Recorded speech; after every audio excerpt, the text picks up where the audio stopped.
Hi class. Today we are going to learn what is chemical bond. Okay? The attractive force which holds various constituents, atom, ion together in different chemical spaces is called a chemical bond. So, एक ऐसा attractive force जो कि different different atoms को या ions को hold करके रखता है वो हमारा chemical bond कहलाता है. जैसे हमारे जो different different atoms होते हैं जैसे Na है Cl है तो Na और Cl जो फोर्स इन्हें होल्ड करके रखेगा आपस में बाइंड करके रखेगा वो हमारा केमिकल बॉन्ड होगा. ठीक है, ये दो डिफरेंट डिफरेंट एटम्स होंगे NaCl. तो जिस फोर्स ने इन्हें बाइंड किया, बाइंड करने की वजह से क्या बना, एक पूरा मॉलिक्यूल बना NaCl. तो उस फोर्स को हम क्या बोलते हैं, केमिकल बॉन्ड.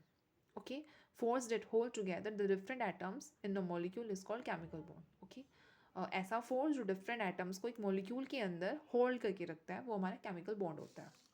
नेक्स्ट, अब केमिकल बॉन्ड हमारे कितने तरह के होते हैं. केमिकल बॉन्ड हमारे 3 टाइप्स के होते हैं. First one is ionic bond. So ionic bond क्या होता है, form by the complete transfer of electron from one atom to another. ठीक है, आयनिक बॉन्ड के अंदर क्या होता है कि इलेक्ट्रॉन का ट्रांसफर होता है एक एटम से दूसरे एटम में. ओके, जैसे हमारे पास Na है देन Cl है. तो Na के जो वैलेंस इलेक्ट्रॉन्स होते हैं, मतलब इसका अगर हम कॉन्फिगरेशन करेंगे that is 1s2 2s2 2p6 3s1. And Cl का जो इलेक्ट्रॉनिक कॉन्फिगरेशन होगा 1s2 2s2 and 2p6 then 3s2 3p5. Okay, इस तरह से होता है. सो इन दैट केसेस क्या होता है हमारे पास कि Na के पास जो वैलेंस इलेक्ट्रॉन है वो 1 है और क्लोरीन के पास जो वैलेंस इलेक्ट्रॉन है डैट इज़ 7. ओके, तो जब इनका हम बॉन्ड बनाएंगे, ठीक है, Na का और Cl का जब आपस में बॉन्ड बनेगा तो क्या होगा कि Na को अपना ऑक्टेट कंप्लीट है उसका ऑलमोस्ट 2p6 है. तो उसके पास जो वैलेंस इलेक्ट्रॉन 1 है, अगर ये एक इलेक्ट्रॉन इस क्लोरीन को दे देगा, ठीक है, क्लोरीन की वैलेंस के सेल्स के अंदर 5 इलेक्ट्रॉन है. तो अगर Na अपना ये इलेक्ट्रॉन इस क्लोरीन को दे देगा तो उसकी वैलेंस सेल्स के अंदर 6 इलेक्ट्रॉन हो जाएंगे. दैट मीन इसका जो वैलेंस सेल्स है वो कंप्लीट हो जाएगी. ठीक है, इसका ऑक्टेट कंप्लीट हो जाएगा. इसके मतलब जो लास्ट वाला ऑर्बिटल है उसके अंदर 6 हो जाएंगे और पी सब सेल्स के अंदर 6 इलेक्ट्रॉन्स आते हैं. ठीक है, तो 6 एंड 2 कितना हो जाएगा, 8 हो जाएगा. तो इसका ऑक्टेट कंप्लीट हो जाएगा. सो ये क्या करता है, क्लोरीन Na से एक इलेक्ट्रॉन ले लेता है. तो Na के पास जो इलेक्ट्रॉन था एक्स्ट्रा उसने क्लोरीन को दे दिया.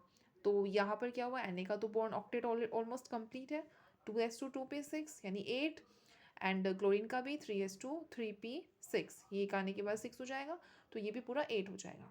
डेट मीन यहाँ पर क्या हो रहा है, इलेक्ट्रॉन का ट्रांसफर हो रहा है just because of to complete the octet. Okay, तो ऑक्टेट कंप्लीट करने के लिए, एक बॉन्ड फॉर्म होने के लिए यहाँ पर इलेक्ट्रॉन्स का ट्रांसफर हो रहा है. और जब इलेक्ट्रॉन का ट्रांसफर होगा इधर से इधर तो इनके बीच में एक आपस में बॉन्ड बन जाएगा जिस बॉन्ड की वजह से कंपाउंड का फॉर्मेशन होता है. वही हमारा कंपाउंड कहलाता है NaCl. तो इस चीज़ से मतलब जिस फोर्स ने Na को और Cl को आपस में होल्ड करके रखा वो बॉन्ड हमारा था केमिकल बॉन्ड. ठीक है, उस फोर्स को हम केमिकल बॉन्ड बोलते हैं. और वो केमिकल बॉन्ड किस तरह का था, वो आयनिक बॉन्ड था उसका पार्ट. ठीक है, क्योंकि यहाँ पर इलेक्ट्रॉन का कंप्लीट ट्रांसफर हुआ है एक एटम से दूसरे एटम में. ठीक है, तो ये हमारा था आयनिक बॉन्ड. दूसरा हम बात करते हैं कोवेलेंट बॉन्ड की. सो कोवेलेंट बॉन्ड हमारे क्या होते हैं, form y equal sharing of electron from both the participating atom. ठीक है, कोवेलेंट बॉन्ड के अंदर कोवेलेंट शेयरिंग होती है. कोवेलेंट बॉन्ड जो है वो अपना नाम से डिस्क्राइब कर रहा है कि कोवेलेंट मतलब जहाँ पर इक्वल शेयरिंग होगी. ठीक है, क्योंकि NaCl में तो Na के पास जो एक्स्ट्रा इलेक्ट्रॉन था वो इस Cl का ऑक्टेट कंप्लीट करने के लिए Na ने Cl को दे दिया. ठीक है, इसने सिर्फ ट्रांसफ़र किया है, खुद से इसने इससे नहीं लिया. लेकिन कोवेलेंट बॉन्ड के केसेस में क्या होता है, इक्वल शेयरिंग होती है. जैसे एग्जांपल के तौर पर आप देख सकते हो CH4 है. ठीक है, तो कार्बन की जो आपका इलेक्ट्रॉनिक कॉन्फ़िगरेशन करते हो 1s2 2s2 देन 2p2 होता है. ओके, मतलब इसकी जो वैलेंस सेल है इसके अंदर 4 इलेक्ट्रॉन्स है वैलेंस सेल के अंदर. और हाइड्रोजन का आपको पता ही है, हाइड्रोजन के पास एटॉमिक नंबर 1 होता है, डेट मीन 1 इलेक्ट्रॉन होगा. तो इस तरह से आप हाइड्रोजन जो चार्ज इससे अटैच करोगे तो हाइड्रोजन के पास 1 इलेक्ट्रॉन है. ठीक है, और कार्बन की वैलेंस सेल्स के अंदर कितने इलेक्ट्रॉन है, 4 इलेक्ट्रॉन है. तो हमने ऐसे अरेंज कर दी 4. ठीक है, अब कार्बन को अपना ऑक्टेट कंप्लीट करने के लिए कितने इलेक्ट्रॉन्स की रिक्वायरमेंट है, 4 इलेक्ट्रॉन्स की रिक्वायरमेंट है. तो कार्बन क्या करेगा, एक एक इन हाइड्रोजन से जो इनका इलेक्ट्रॉन है वो ले लेगा. ठीक है, 4 इसके पास खुद है और 4 यून से ले लेगा तो इसका ऑक्टेट कंप्लीट हो जाएगा.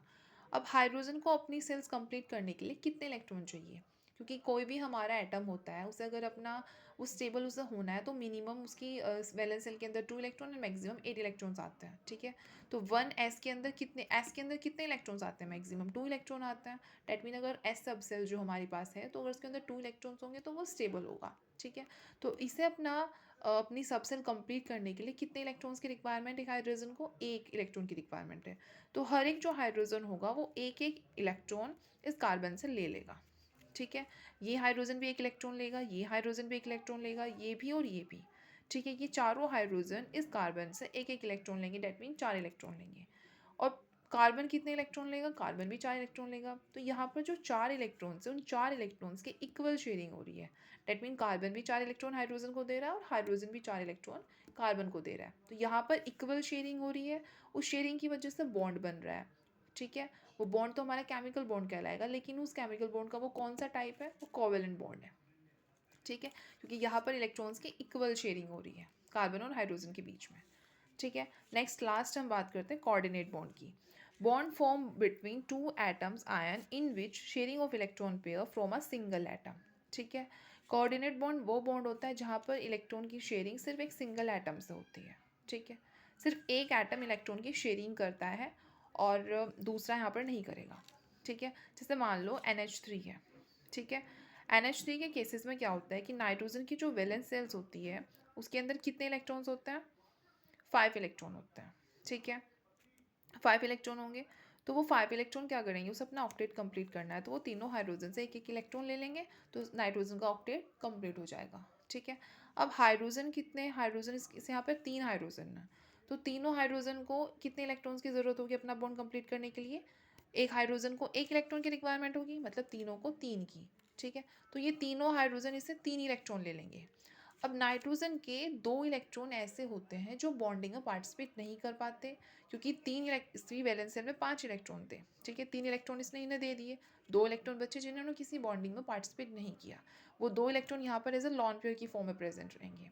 तो कोऑर्डिनेट बॉन्ड और हमारा आयनिक बॉन्ड में यही डिफरेंस है कि आयनिक बॉन्ड भी इलेक्ट्रॉन की सिर्फ एक एटम इलेक्ट्रॉन की ट्रांसफ़र कर देगा, लेकिन इसके केसेस में क्या था कि इसके केसेस में कोई लॉन पेयर नहीं बचता था, ठीक है। इसके केसेस में जो एक्स्ट्रा इलेक्ट्रॉन होता था वो इसे दे देता था, ये अपना ऑक्टेट कंप्लीट कर लेता था।